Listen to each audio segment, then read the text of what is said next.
ჩვენ ვიყავით ძალიან ღარიბები.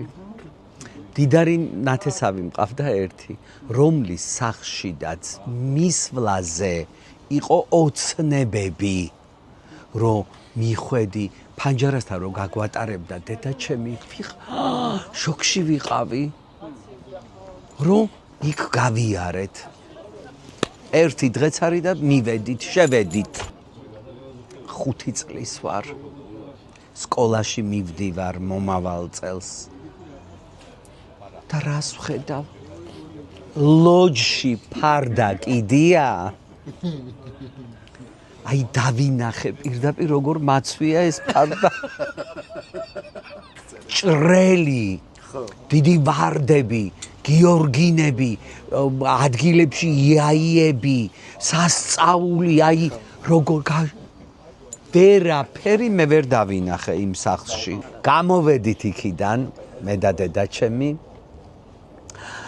და ვეუბნები დედა გემუდარები არასოდეს არაფერს არ გთხოვ. ძალიან მინდა ის ფარდა ვთხოვოთ. ხო და გამოვართვათ მეთქი გეხვეწე. არა დედაო, როგორ შეიძლება რამ თან ფარ როგორ თხოვო? ძალიან მორიდებული იყო. დედა გეხვეწები. ერთი აი ისე შევდიოდით მაღაზიაში, საღეჭი რეზინი, კამფეტი, შოკოლადი, არასოდეს არაფერი არ მithოვია, არასოდეს. ის ერთი თხოვნა მქონდა, ის ფარდა ჩამეცვა. 3 წლის შემდეგ გააკეთეს რემონტი. რაღაცას ყვება დედაჩემი უყვება ვებიათ ჩემს რომ იქო იმასო აქ რაღაცა რემონტი დაუწყიათო ყველაფერი უნდა გამოცვალონო ეს რა დედა ფარდა და თურმე ფარდასაც ცვლიან. დედაჩემს უთხარი დედა მსგავსი შანსი აღარ გვექნება დედა არავინ მოგვასწროს დედაჩქარა გავრბივართ მე და დედაჩემი წინ დედაჩემი უკან მე პატარა ვარ და მოგვცეს ფარდა მაინც უნდა გადაგვეგდო ეხლა შენახული მაქვს შევიკერე ზემოთ საროჭკა და შევიკერე შარვალი არეყო და ჩავაკერე შარვალი რო შევკერეთ ზედ დავაკერეთ ეს ისინი და შევისრულე სურვილი რათა შორის არ ჯერათ ბედნიერი რო ვარ უიმე რა გაბედნიერებს ირგვლივ ესეთი კაცო ვარ და რა ვქნა მითხარით ნახე გეტყვი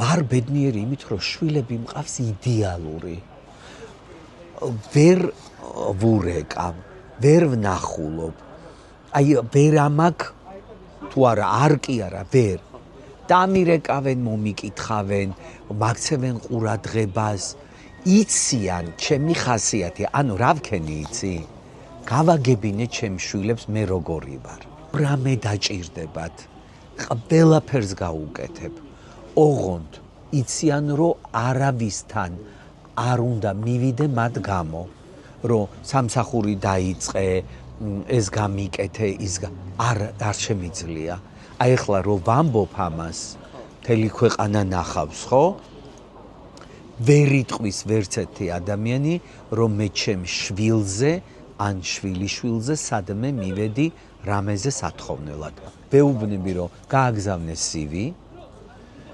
ნახონ თუ მოეწონებით არის იდეალური იცი როგორ იამაყებ მეთქი რომ აი ის კი არა რომ მამამ დარეკა შენით და ესე გააკეთეს და ეს არის მართლა ბედნიერება ერთადერთი რაზედაც არ ვლაპარაკობ მე არ შემიძლია ქადაგება არ შემიძლია თქვა როგორი მორწმუნე ვარ რატო დავდივარ იქ რაღაცა ვქენი არა იქ ეს სიკეთე გავაკეთე არა არ ვიცი ჩემს ცხოვრებაში აი რა ტაძრებშიდაც არ ყოფილვარ არასოდეს არ მithქვამს ღმერთო ეს მომეცი მე მაგ ერთი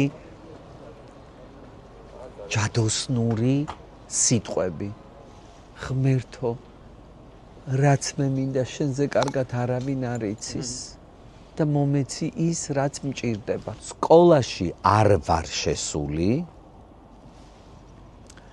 ვტირი ვერ მაჩერებენ. დედა მინდა და დედაჩემს ვუზი ვარ კალთაში და მეუბნება რომ დედაო, აქერ ვარ და რა გინდა, რატო გტკივა რამე? არა, დედა მინდა. ასე ვტიროდი 4 დღე.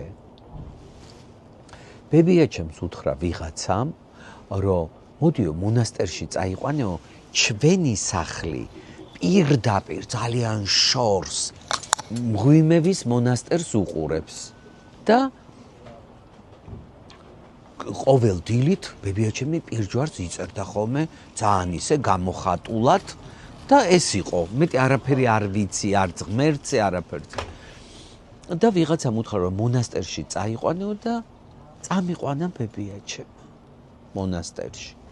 შევედით, მახსოვს ტაძარი, აი ესე დავდივართ იქ აქ და გამოვიდა ქალი, შავებში ჩაცმული, მონაზონი და ბებიაჩემი იყო ძალიან მკაცრი, მეზობლები ეს და პირველად დავინახე ბებიაჩემი ესეთი.